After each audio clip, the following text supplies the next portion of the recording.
जय जय श्री राधे, जय जय श्री राधे, जय जय श्री राधे। ओम ओम ओम ओम। नारायण नारायण नारायण नारायण। बहुत ही हम सभी के लिए एक बहुत ही सुंदर सुअवसर है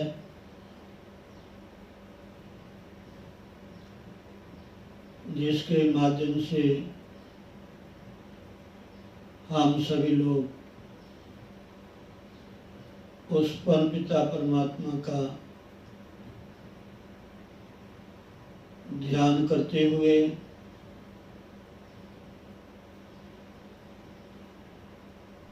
साधना में स्थित और श्री गुरुदेव महाराज जी के दिव्य स्वरूप का चिंतन करते हुए ब्रह्मानंदम परम सुखदम केवलम ज्ञान मूर्तिम द्वंद्वातीतम गगन सदृशम तत्मस्यादि लक्ष्यम एकम नित्यम बिंबचरम सर्वधि साक्षिभूतम भावातीतम त्रिगुणितम श्री सद्गुरुं तम नमामि। गुरु ब्रह्मा गुरु विष्णु गुरुदेवो महेश्वरः गुरु साक्षात् परब्रह्म तस्मै श्री गुरवे नमः। ऐसे सर्वसमर्थ सर्वज्ञाता सबके हृदय की जानने वाले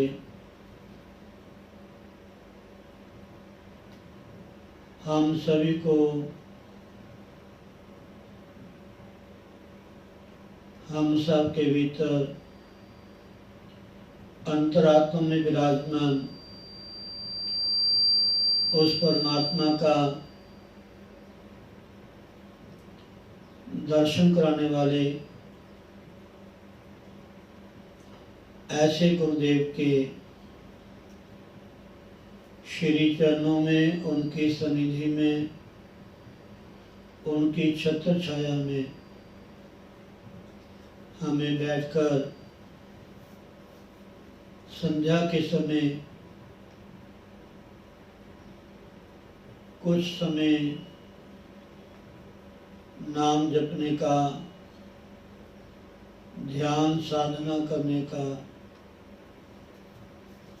हरि नाम संकीर्तन और सत्संग करने का हमें सौभाग्य प्राप्त हो रहा है।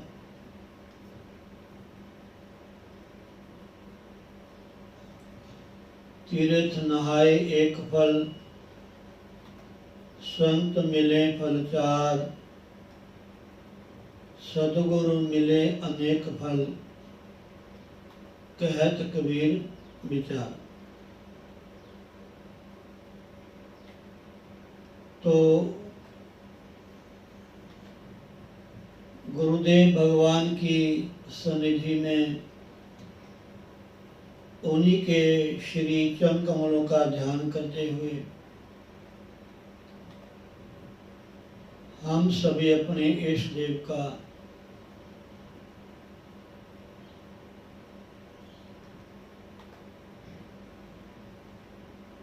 ये शायद हो सकता है कि सबके इष्ट अलग अलग हो,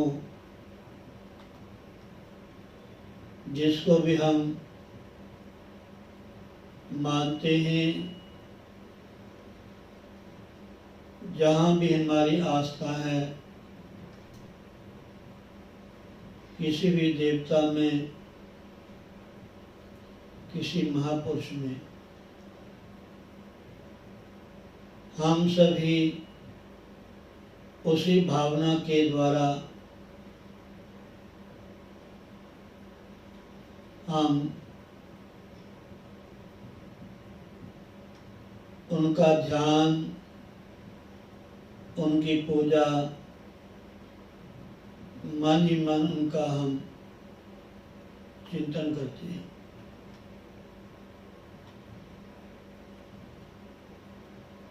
लेकिन एक देव ऐसे हैं जो सब मनुष्यों के हृदय में विराजमान है। बाहर भी वो व्यापक हैं और हर मनुष्य के हृदय में भी उस नारायण परमात्मा का, नारायण भगवान का निवास है। हमने सुना है, पढ़ा है और हमें प्रायः अपने मुखारविंद से गुरुजन बार बार हमें स्मरण करवाते हैं कि जो नारायण शब्द है, नर प्लस आयन, नर मने मनुष्य, आयन मने घर। प्रत्येक मनुष्य के हृदय में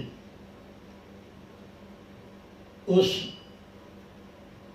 नारायण का, परमात्मा का निवास है। उसी परमात्मा की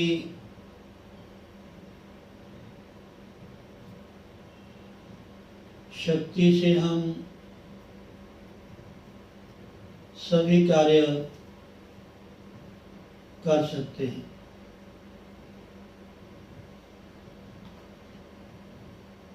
अगर हम साधना करें,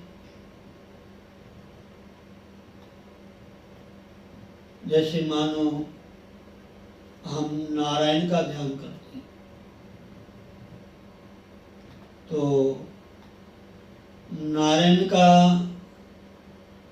जो शब्द है, नाम है, ज़्यादा हमें ये सुनने को मिलता है और देखने को मिलता है कि नारायण भगवान शेष शैया पे लेटे हुए हैं और उनके पूरे आसपास में जल ही जल, जल ही जल, अथाह जल,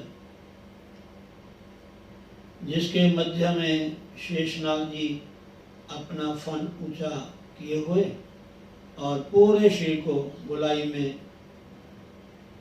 भगवान का आसन बनाया हुआ है और नारायण जी ऐसे लेटे हुए और भगवती लक्ष्मी जी भगवान के चरण धीरे धीरे धीरे धीरे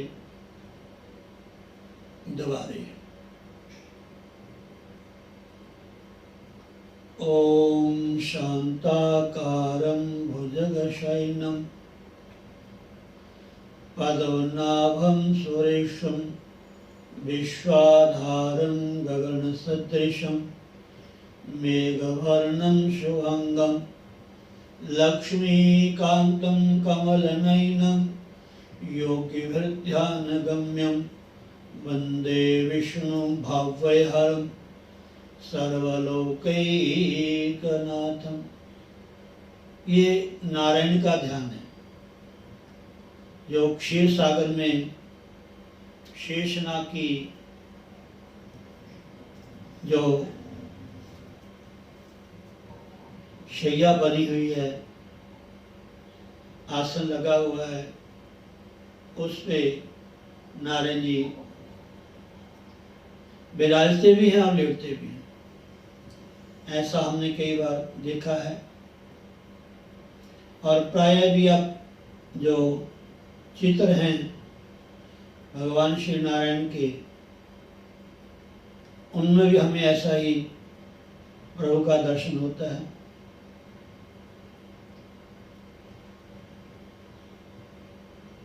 तो नार नाम जल का है, ऐसा भी गुरुजन बताते हैं, ग्रंथों में लिखा है।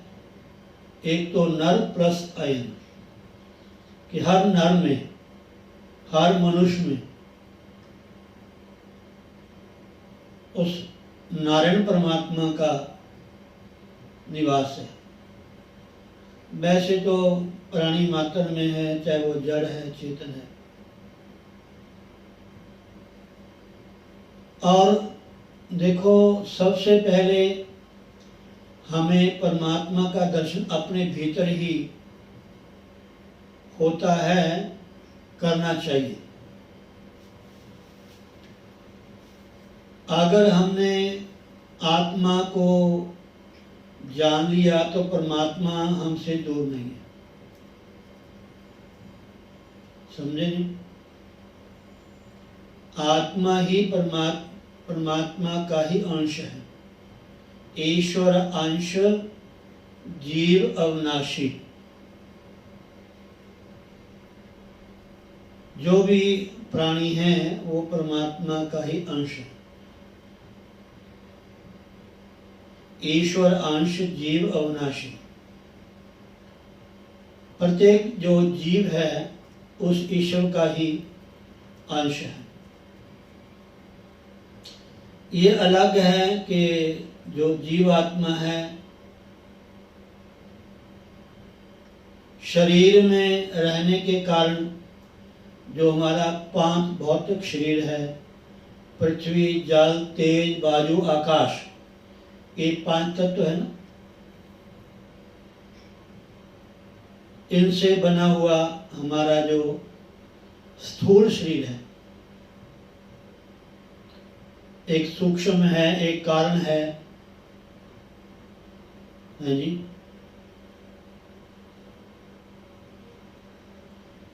ऐसा हम जब पढ़ेंगे सुनेंगे तो हमें जानकारी होगी और सही मैंने हमें पता चलेगा कि ये शरीर क्या है, इसमें कौन कौन से तत्व हैं और कौन कौन से जो देवता हैं, कौन कौन, जैसे पृथ्वी है, जल है, तेज है, वायु है, आकाश है, ये पांच तत्व हैं। इन पांचों तत्वों के अलग अलग देवता हैं। भगवान श्री जो गणेश पुराण है उसमें ऐसा लिखा हुआ है कि कौन से तत्व का कौन सा देवता है, और जिस तत्व की हमारे शरीर में प्रधानता होती है या जिस देवता के प्रति हमारी ज़्यादा आस्था होती है, तो कुदरती है कि हमारा अनायास ही उनकी तरफ हमारा ध्यान जाता है। तो इसलिए एक तो नर नारायण, नारायण हर नर के, हर पुरुष के, हर मनुष्य के हृदय में विराजमान है। जब साधना के द्वारा नित्य भजन सिमरण के द्वारा बार बार हम उस इष्ट का, उस परमात्मा का साकार रूप में ध्यान करते हैं, तो सबसे पहले हमें ध्यान करते हुए, साधना करते हुए एकांत में उस नारायण की हमें झलक होती है, दर्शन होता है, झांकी के दर्शन होते हैं। और गुरुजन साधना जो करवाते हैं साधना के समय में कि आपने किस चीज़ का ध्यान करना है, किस देव का ध्यान करना है, जो भी उनकी साधनाएं होती हैं, तो बार बार उस देवता का, उस तत्व का हम जब बार बार ध्यान करते हैं,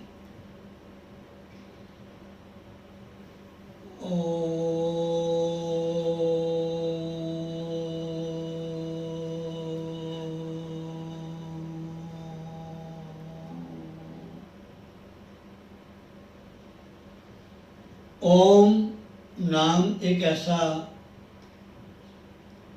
दिव्य शब्द है,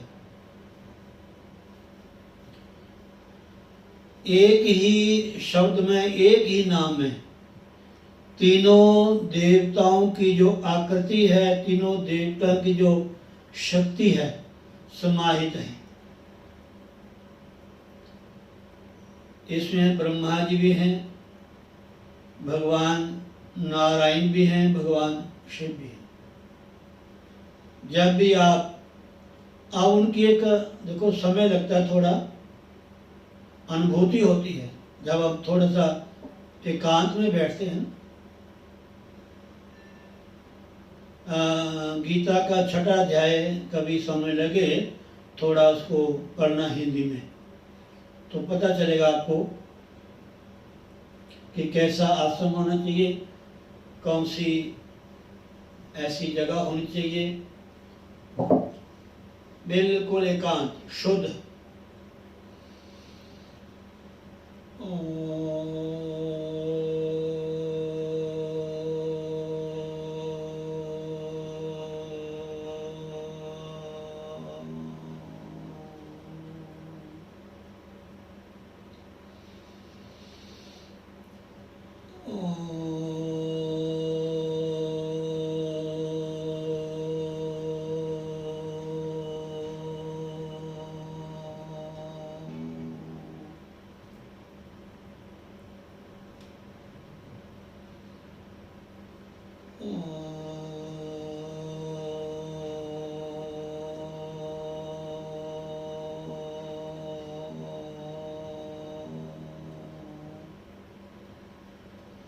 जब ध्यान करते हुए एक आसन में एक ही नाम को हम बार बार जप करते हैं, उनका हम पाठ करते हैं, उच्चारण करते हैं, तो धीरे धीरे धीरे धीरे निज प्रति एक आसन से, और कोशिश करें कि समय भी निश्चित हो तो बहुत विशेष लाभ होता है।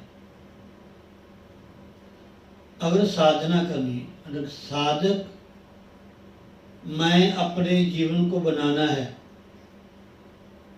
जैसे हमने कहीं भी जाना है, हमें ट्रेन पे जाना है, हमें बस पे जाना है या एरोप्लेन में जाना है, उसका जो समय निश्चित है, उस समय पे हम जाएंगे तो वो हमें सवारी प्राप्त होगी, और निश्चित समय भी हम वहाँ पहुँच भी सकते हैं।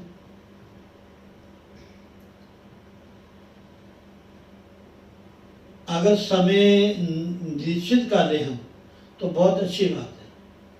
भाई सुबह के समय हमने इतने समय बजे बैठना है तो उतने बजे ही बैठना है।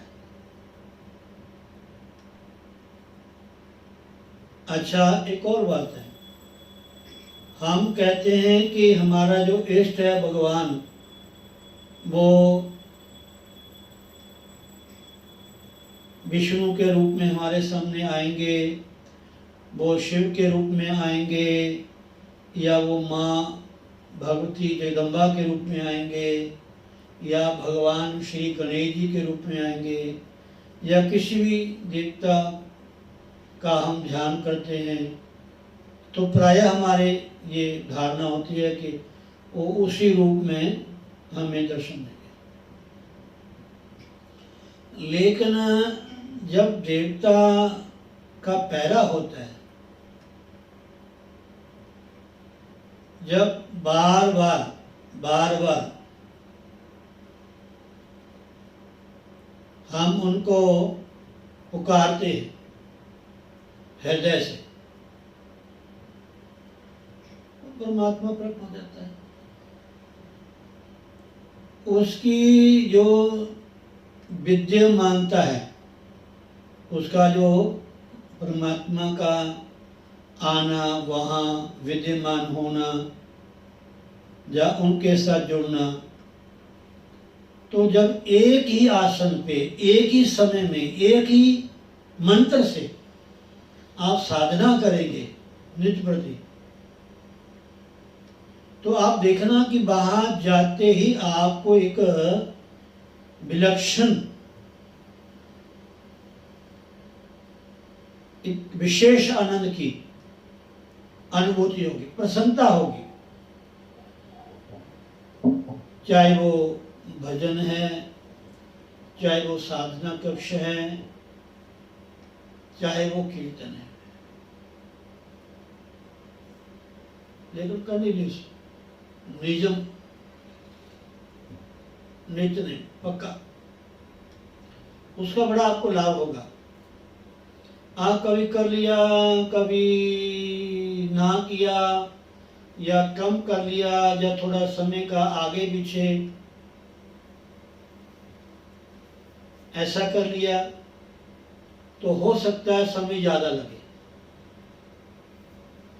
लेकिन ये साधना एक ऐसी चीज है महाराज,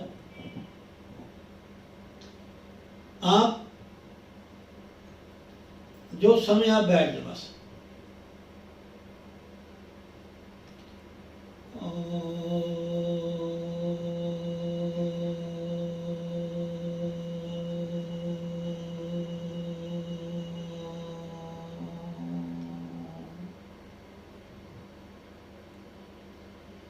चींटी के पग घुंघरू बाजे, वो भी साहिब सुनता है।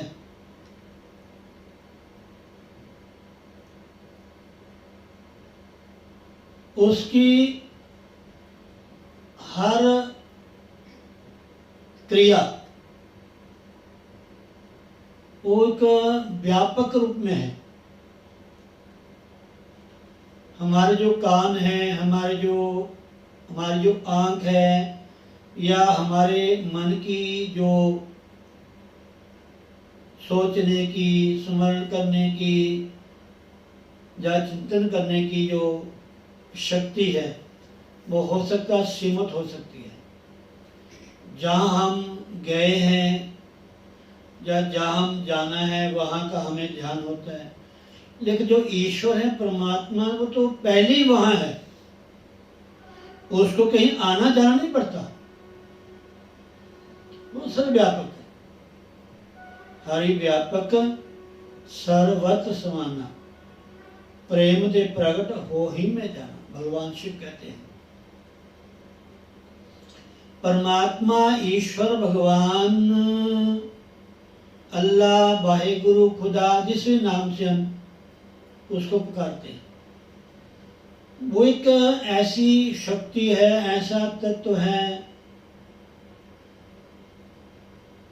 वो हर जगह है। जल में भी है, स्थल में भी है, वो नभ में, आकाश में भी है, और एक ही है। वो ये नहीं कि जल में और है, थल में और है, नभ में और है। एक ही परमात्मा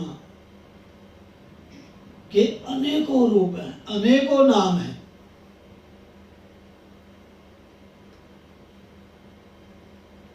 जब तक हमारी जो वृत्ति है एक में टिकेगी नहीं कि वो परमात्मा एक है, भले किसी रूप में हमारे समक्ष आए। वो माँ के रूप में भी है, पिता के रूप में भी है, गुरु के रूप में भी है।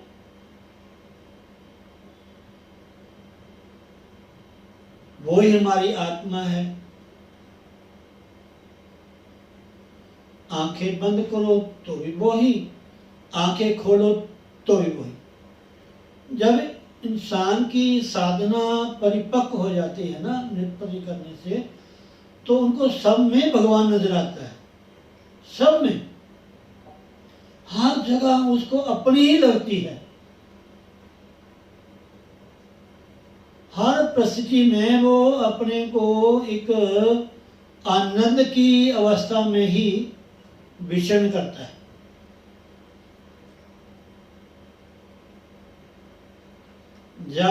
जब तक संसार बुद्धि होगी कि ये वो है, ये वो है, ये वो है, ये वो है, ये तो संसार के विविध रूप है। इसमें ये मायाकृत है। जो हमें दिखाई देता है आंख खोल करके, इसी में उस परमात्मा को अगर देखना है तो आपको थोड़ा, आपकी जो दृष्टि है, आपकी जो वृत्ति है, आपकी जो ध्यान साधना है, उसको थोड़ा सूक्ष्म सूक्ष्म लेके जाना पड़ेगा भीतर।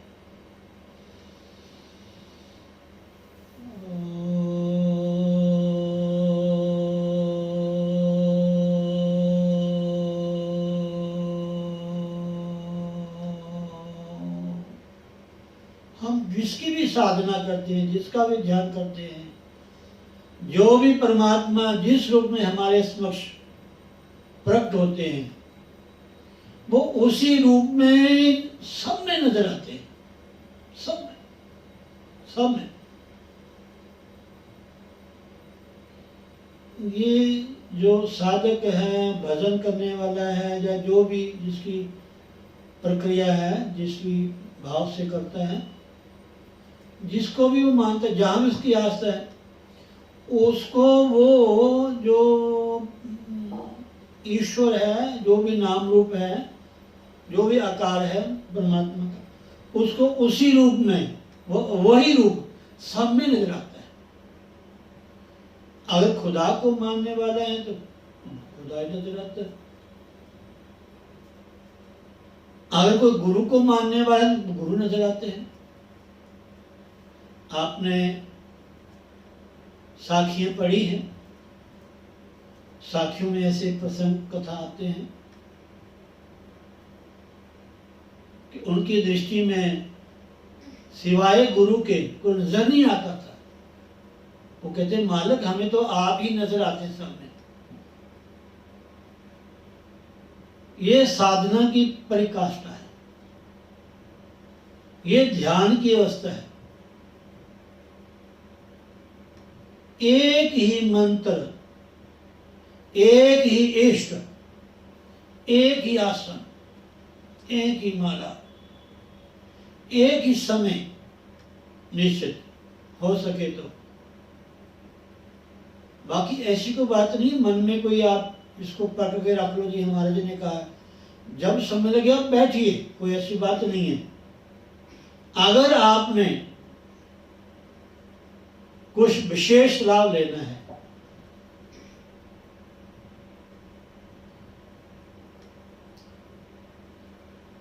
तो आपको नियमों का पालन करना पड़ेगा। अब कोई बच्चा स्कूल में, कॉलेज में पढ़ता है, पास मार्क तो कोई भी ले जाता है। जिस नंबरों से पास होना है वो तो कैसे वैसे जैसे भी वो अपना जोड़ तोड़ बना ही लेता है। लेकिन अगर अपनी पढ़ाई में, अपनी जो भी है विद्या में, अगर आपने को गुण प्राप्त करना है जिससे आपको संतुष्टि तो हो ही, लेकिन समाज को भी उसका लाभ हो। अब मैं संत बना हूं तो मेरा संत बनने का अगर किसी को लाभ ना हुआ तो फिर संत बनने का क्या फायदा। हाँ, मेरे लिए पर्याप्त है, मेरे लिए ठीक है, मैं भगवान का नाम लेना, मैं संत हूं, बस ठीक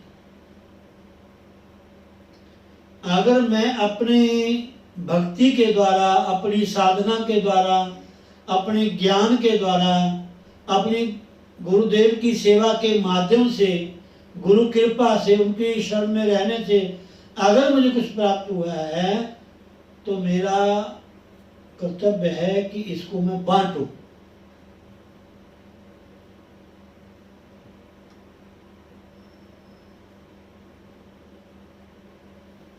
ताकि मुझे भी लाभ हो। और ज्ञान बांटने से, विद्या बांटने से बढ़ती है।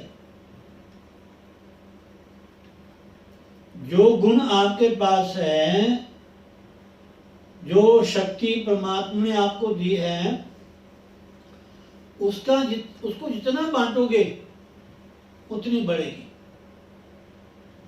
नाम जितना बांटोगे, नाम जितना जपोगे, उतना बढ़ेगा, उतना बढ़ेगा, उतना बढ़ेगा।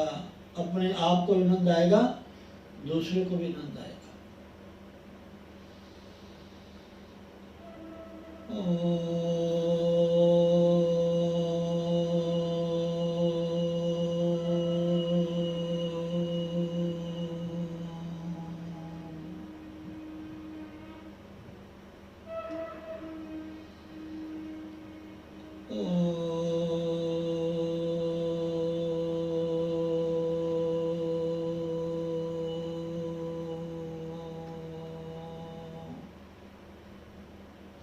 और जहाँ भी आप साधना करते हैं, भजन करते हैं, जहाँ भी आप निवास करते हैं,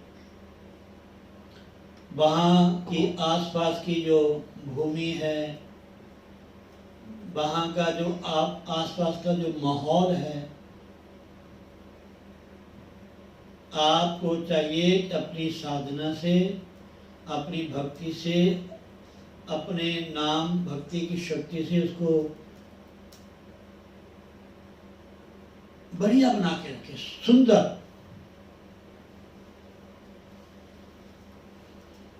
कोई भी स्थान है, जगह है, जहां बैठ के, कोई भी जगह है, अगर मानो एक जंगल, बियावान जंगल है, कोई नहीं वहां, बड़ी हरियाली है, वृक्ष है, कोई चोर वहां जाते हैं, उनको पता कि वहां कोई नहीं है, यहाँ किसने जाना, वो चोरी का माल आकर के वहीं जंगल में एकांत में जाके खोलते हैं, बांटते हैं, उनके लिए वही है। कोई एक शराबी कबाबी होता है, व्यसनी होता है, वो उस हिसाब से यूज करता है। कोई साधक है, संत महात्मा है, तो वो वहाँ साधना करता है। स्थान वही है, भले घर है, भले मंदिर है, भले कोई धार्मिक स्थान है, उसके वातावरण को शुद्ध करना या उसमें हलचल पैदा करना, ये तो वहाँ के रहने वाले जो व्यक्ति होते हैं उनके ऊपर निर्भर है। उस घर को कैसे सुंदर बनाना है, कैसे शांत बनाना है, वहाँ के माहौल को कैसे एक प्रेम आनंद में बनाना है। और ये सत्संग ही कर सकते हैं, गुरु वाले ही ऐसा कर सकते हैं। वो ही करेंगे जिनमें सत्संग किया है, साधना की है, गुरु जी की कुछ समय सेवा की है। अकेली बातें करने से कुछ नहीं होता। आप लोग इतने उच्च पद पे पहुंचे हो, कोई डॉक्टर बने हैं, कोई इंजीनियर बने हैं, कोई बहुत बड़े बिजनेसमैन बने हैं, कुछ बने हैं, आपकी उसमें मेहनत है, परिश्रम है, लगन है, तब आप वहां पहुंचे। तब आपके जो गुण है, आपके अंदर जो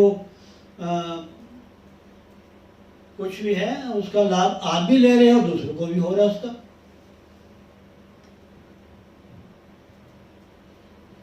समझे नहीं? तो इसलिए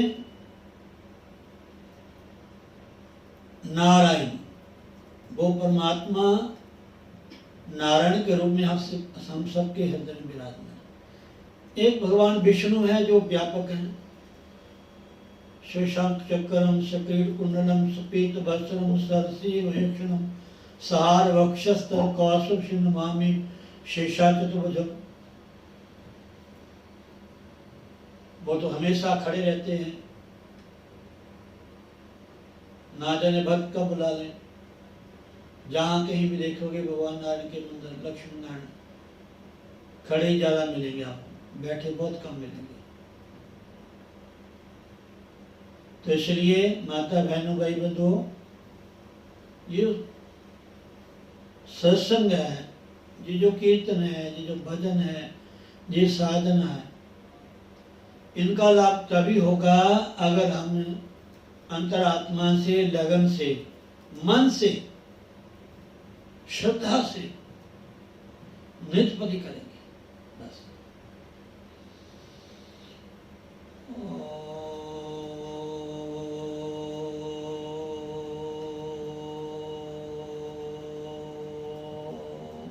और ये संध्या काल तो बहुत ही अच्छा है हमारा। इसमें संध्या समय में देवताओं का पहरा होता है, सुबह और सायंकाल। इसमें देवता लोग विहार करते हैं, भ्रमण करते हैं। जब कोई भी प्राणी, कोई भी साधक साधना करता है या साधना करते हुए को वो देख लेते हैं, बस दृष्टि पड़ने की बात है। संत महात्मा, गुरुजन, ऋषि मुनि, देवी देवता, परमात्मा भगवान सब भ्रमण करते हैं संध्या काल में।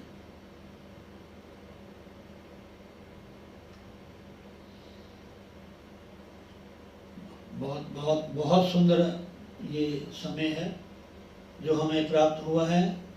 हमें लाभ लेना चाहिए। बहुत सारी बातें मन में आती हैं, अगर उसको हम शुरू करें तो आगे आगे बढ़ती जाती हैं, लेकिन बस ये समय जो संध्या का है, हमारे गुरु स्थान से ये सत्संग शुरू होता है।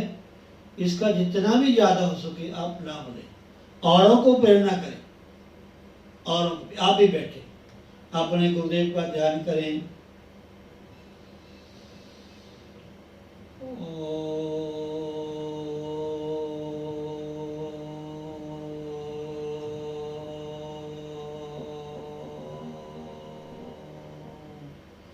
और श्रावण मास भगवान शिव का महान पर्व, पूरा महीना, इसमें तो प्रायः साधु महात्मा एक जगह बैठ करके तप करते हैं। इसको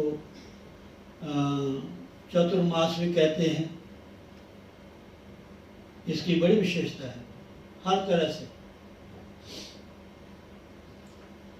इन दिनों में क्या खाना क्या नहीं खाना है